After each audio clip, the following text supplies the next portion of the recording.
Circulatory system of human यानी मनुष्य के परिसंचरण तंत्र के विषय में चर्चा करेंगे। मनुष्य के परिसंचरण तंत्र के विषय में चर्चा करेंगे। तो आज हम लोग ये सर्कुलेशन एंड बॉडी फ्लूइड बात समझ में आया। अब सबसे पहले देखा जाए तो सर्कुलेटरी सिस्टम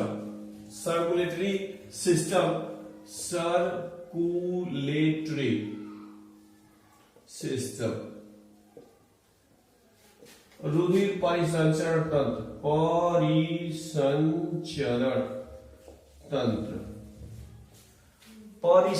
तंत्र।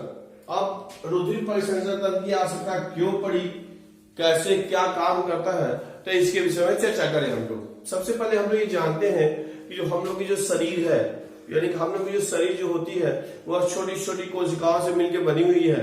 यानी कि हमारे शरीर में असंख्य कोशिकाएं होती हैं। अब 9th में आप लोग पढ़े थे कि जो कोशिकाएं होती हैं उसकी तुलना हम लोग एक बड़े कारखाने से कर लेते हैं। यानी बड़े कारखाने जैसे तो जो कोशिकाएं होती हैं उसमें जितने भी कोशिकाएं होते हैं सबको सुचारू रूप से काम करने के लिए ऊर्जा की आवश्यकता होती है।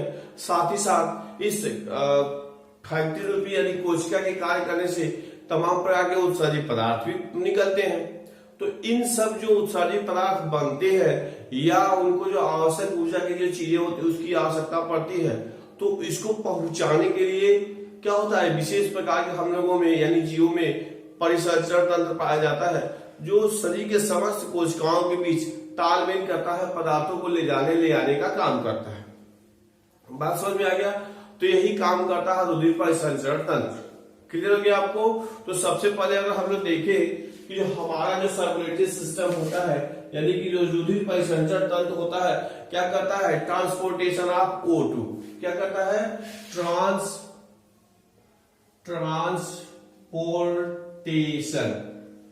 Of O2। इसका मतलब ऑक्सीजन का परिवहन करता है। क्या करता है, ऑक्सीजन का परिवहन करता है। इसका मतलब हम लोग पढ़े। अब आप जानते हैं कोशिकाओं में ऊर्जा उत्पन्न करने के लिए ऑक्सीजन की आवश्यकता होती है, क्योंकि श्वसनीय पदार्थ के ऑक्सीकरण से ऊर्जा उत्पन्न होती है। तो इसके लिए ऑक्सीजन की आवश्यकता होती है। और ऑक्सीजन हम लोग लेते किसमें है, याद होगा आपको कि हम लोग जो पढ़े थे रेस्पिरेटरी सिस्टम से क्या होता है, ऑक्सीजन फेफड़ा में तो पहुंच जाता है लेकिन फेफड़े में ही उसका काम नहीं होता है। अब फेफड़े से ब्लड में जाता है और ब्लड यानी रुधिर क्या करता है, परिसंचरण तंत्र का हिस्सा है, वह शरीर के समस्त कोशिकाओं तक पहुंचाने का काम करता है। तो पहला काम हो गया रुधिर परिसंचरण तंत्र का, ये ऑक्सीजन का परिवहन करता है यानी कि ट्रांसपोर्टेशन ऑफ ऑक्सीजन। दूसरा हम कह सकते हैं ये ट्रांसपोर्टेशन ऑफ CO2। याद होगा आपको कि जब ऑक्सीजन यूज होता है श्वसन की क्रिया में तो उससे क्या होता है, कार्बन डाइऑक्साइड गैस उत्पन्न होती है। तो जो कार्बन डाइऑक्साइड गैस उत्पन्न होती है तो यदि वह गैस वहीं रह जाए तो क्या होगा, कोशिका ठीक प्रकार से काम नहीं कर पाएगी। यदि थोड़ा सा और समझ लीजिए, जैसे क्या होता है, हमारी फैक्ट्री है तो उसमें जो धुआं उत्पन्न होता है ईंधनों के जलने से, यदि बाहर न निकले तो क्या होगा, सभी की सभी फैक्ट्री धुआं से भर जाएगा यानी फैक्ट्री ठीक प्रकार से काम नहीं कर पाएगी। तो उसी प्रकार से जो कार्बन डाइऑक्साइड गैस उत्पन्न होता है उससे श्वसन अंतर पहुंचाने का काम करता है, जिससे क्या होता है वो बाहर निकलता है। यानी दूसरा काम हो गया ट्रांसपोर्टेशन ऑफ CO2। अब एक चीज और देखिए, हम लोग खाना खाते हैं, भोजन पचता है, भोजन पचने के बाद क्या होता है, उससे ऊर्जा हमको मिलती नहीं है जब तक कि पचित भोज्य पदार्थ कोशिका तक न पहुंचे। तो यानी कह सकते हैं इसका नेक्स्ट काम हो जाएगा transportation of digested food. Clear हो गया आपको कि जो पचित भोज्य पदार्थ होता है वह भी रक्त के माध्यम से ही समस्त कोशिकाओं तक पहुंचता है। क्लियर हो गया आपको। अब अगर नेक्स्ट कहें तो जो उत्सर्जित पदार्थ होते हैं यानी कि ट्रांसपोर्टेशन ऑफ एक्सक्रीटरी मटेरियल, उत्सर्जित जो पदार्थ होते हैं उसको क्या करता है, रक्त उत्सर्जित अंग तक पहुंचाने का काम करता है। इसका क्या मतलब, जैसे समझिए कि जैसे जो उत्सर्जित पदार्थ यूरिया बनता है तो समय कोशिकाओं में बनता है। बनने के बाद क्या होता है, जो रक्त वो रक्त के माध्यम से पहुंच जाता है किडनी में, और किडनी उसको छान कर और उत्सर्जित तंत्र के माध्यम से बाहर निकाल देता है। तो जो उत्सर्जित पदार्थ होते हैं उसको ट्रांसपोर्ट करने का, ले जाने का काम कहाँ तक, उत्सर्जित जो अंग होते हैं वहां तक पहुंचाने का काम करता है। क्लियर हो गया आपको। इसके अलावा transportation of hormones, hormones and minerals, यानी कि पदार्थों के हार्मोन्स, हार्मोन का स्थानांतरण करता है, और जो मिनरल्स खनिज लवण होते हैं उनका भी क्या करता है, यह स्थानांतरण करने का काम करता है। तो ये तो रह गया आपका क्या, फंक्शन ऑफ सर्कुलेटरी सिस्टम, यानी कि जो मुख्य काम है क्या काम करता है। क्लियर हो गया आपको। आगे आप लोग जो पढ़ेंगे, जो ब्लड है वह क्या करता है कि उसमें हमारे शरीर में जो पहुंचे हुए रोगाणु होते हैं उनको भी नष्ट करने का काम करता है। तो ये हमारे शरीर की सुरक्षा का काम करता है। कौन, सर्कुलेटरी सिस्टम में ब्लड। क्लियर हो गया आपको। आगे और हम लोग पढ़ेंगे। क्लियर हो गया, ठीक है। अब हम लोग चर्चा करेंगे types of circulatory system. Types of circulatory system, यानी कि जो रुधिर परिसंचरण तंत्र होता है वह जीवों में कितने प्रकार का होता है या क्या क्या होता है। तो अगर देखें हम लोग तो ये दो प्रकार का होता है। जो सर्कुलेटरी सिस्टम होता है वह दो प्रकार का होता है, ओपन सर्कुलेटरी सिस्टम और दूसरा रहेगा क्लोज सर्कुलेटरी सिस्टम। बात समझ में आया कि जो रुधिर परिसंचरण जो तंत्र होता है वह जीवों में दो प्रकार का होता है। एक को कहते हैं ओपन सर्कुलेटरी सिस्टम और दूसरा है क्लोज सर्कुलेटरी सिस्टम। ये ओपन सर्कुलेटरी सिस्टम की बात करें यानी खुला रुधिर परिसंचरण तंत्र, तो क्या होता है, ये जो छोटे जीव होते हैं, निम्न कोटि के जीव होते हैं, उसमें ये पाया जाता है। और उसमें क्या होता है कि शरीर पे असंख्य छिद्र पाए जाते हैं। शरीर पे क्या होते हैं, असंख्य छिद्र पाए जाते हैं, और उसी छिद्र के माध्यम से डायरेक्ट यानी सीधा ऑक्सीजन जो होता है बाहर से कोशिकाओं में चला जाता है।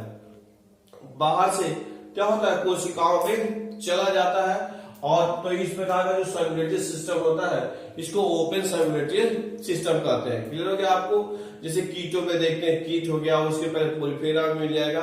तो इस प्रकार के जो जीव होते हैं उनमें क्या होता है, ओपन सर्कुलेटरी सिस्टम पाया जाता है, खुला रुधिर परिसंचरण तंत्र पाया जाता है। अब अगर ये क्लोज सर्कुलेटरी सिस्टम की बात करें तो सभी जो विकसित जीव होते हैं उसपे इस प्रकार का सर्कुलेटरी सिस्टम पाया जाता है। अब क्लोज सर्कुलेटरी सिस्टम का क्या मतलब होता है, इसका मतलब होता है कि ऐसा परिसंचरण तंत्र जो क्या करता है, केवल उसमें जो रक्त होता है वह केवल और केवल रुधिर वाहिनियों में ही रहता है, यानी कि कभी भी रुधिर बाहरी वातावरण के संपर्क में नहीं आता है। बात समझ में आ गया। तो इस प्रकार के जो परिसंचरण तंत्र होता है उसको क्लोज सर्कुलेटरी सिस्टम कहते हैं। याद रखिए आपको कि सर्कुलेटरी सिस्टम कितने प्रकार के हो गए, दो प्रकार के। कौन कौन, ओपन सर्कुलेटरी सिस्टम और close circulatory system. Open circulatory system का क्या मतलब हो गया कि ऐसा रुधिर परिसंचरण तंत्र जिसमें क्या होता है, शरीर में असंख्य छिद्र पाए जाते हैं और वायु सीधे बाहर से कोशिकाओं तक पहुंच जाता है, कीटों वगैरह में इस प्रकार का सर्कुलेटरी सिस्टम पाया जाता है। क्लोज सर्कुलेटरी सिस्टम यानी कि ऐसा रुधिर परिसंचरण तंत्र जिसमें केवल क्या होता है, रुधिर जो होता है सरल रुधिर वाहिनियों में बहता है, कभी भी बाहरी वातावरण के संपर्क में नहीं आता है। तो ऐसे सर्कुलेटरी सिस्टम को क्लोज सर्कुलेटरी सिस्टम कहते हैं। याद हो गया आपको। जो क्लोज सर्कुलेटरी सिस्टम बताया गया कि यह क्या होता है, विकसित जीवों में होता है। क्लियर हो गया आपको। यानी कि मनुष्य, गाय, घोड़ा और कह सकते हैं काकरोच नहीं, ये चूहा वगैरह सब में इस प्रकार का सर्कुलेटरी सिस्टम पाया जाता है। केचुआ में भी इसी प्रकार का सर्कुलेटरी सिस्टम पाया जाता है। क्लियर हो गया आपको। अब अगर देखा जाए जो क्लोज सर्कुलेटरी सिस्टम होता है, क्लोज सर्कुलेटरी सिस्टम ये क्या होता है, यह भी क्या होता है, दो प्रकार का होता है। क्लियर। एक होता है single circulatory system, single circulatory system, दूसरा आएगा डबल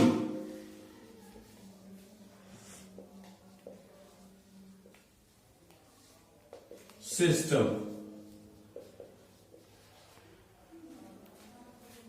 क्लियर हो गया आपको? अब देखिए single circulatory system. Single circulatory system का मतलब होता है कि इसमें क्या होता है, जो रक्त होता है रक्त वाहिनी में तो बहता है, लेकिन शुद्ध और अशुद्ध रक्त वो पूरे शरीर में बहता है। शुद्ध और अशुद्ध रक्त ये पूरे शरीर में बहता है। तो जितने भी क्या होते हैं, मान ली मछली हो गया, उसके पहले और जो उस मछलियों में और क्या बोलते हैं क्रोकोडाइल, उन सब में क्या होता है, सिंगल सर्कुलेटरी सिस्टम पाया जाता है। ठीक है। अब अगर डबल सर्कुलेटरी सिस्टम का है, ये जो डबल सर्कुलेटरी सिस्टम है वह क्या होता है कि जैसे मनुष्य में, गाय बैल इस सब में पाया जाता है। अब डबल सर्कुलेटरी सिस्टम इसलिए कहते हैं कि उसमें क्या होता है, जो हृदय होता है, हृदय हार्ट, वह एक बार पूरे शरीर में चक्कर लगाने के लिए वह 2 बार उसको हृदय में जाना पड़ता है। बात समझ में आ गया? तो इसको डबल सर्कुलेटरी सिस्टम कहते हैं। क्लियर? यानी कि ऐसा रुधिर परिसंचरण तंत्र जिसमें रक्त को पूरे शरीर में एक चक्कर लगाने के लिए हृदय में 2 बार जाना पड़ता है, तो उसको डबल सर्कुलेटरी सिस्टम कहते हैं, दोहरा रुधिर परिसंचरण तंत्र कहते हैं। क्लियर हो गया आपको?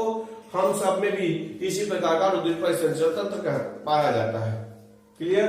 तो मनुष्य में गाय बैल इस सब में इसी प्रकार का रुधिर परिसंचरण तंत्र पाया जाता है। तो हम लोगों में क्लियर हो गया आपको कि अब सिंगल और डबल सर्कुलेटरी सिस्टम आ गया। क्या सिंगल सर्कुलेटरी सिस्टम मतलब हृदय, खून जो होता है पूरे शरीर में एक चक्कर लगाने के लिए हृदय में एक बार जाना पड़ता है, लेकिन वही अगर डबल सर्कुलेटरी सिस्टम देखेंगे तो खून को पूरे शरीर में एक चक्कर लगाने के लिए हृदय में 2 बार जाना पड़ता है। तो इसको हम लोग क्या कहते हैं, डबल सर्कुलेटरी सिस्टम कहते हैं। तो इस प्रकार से ये जनरल आइडिया हो गया कुछ चीजों के विषय में। अगले वीडियो में हम इसे और कंपोनेंट और घटकों के विषय में पढ़ेंगे। Okay, thank you.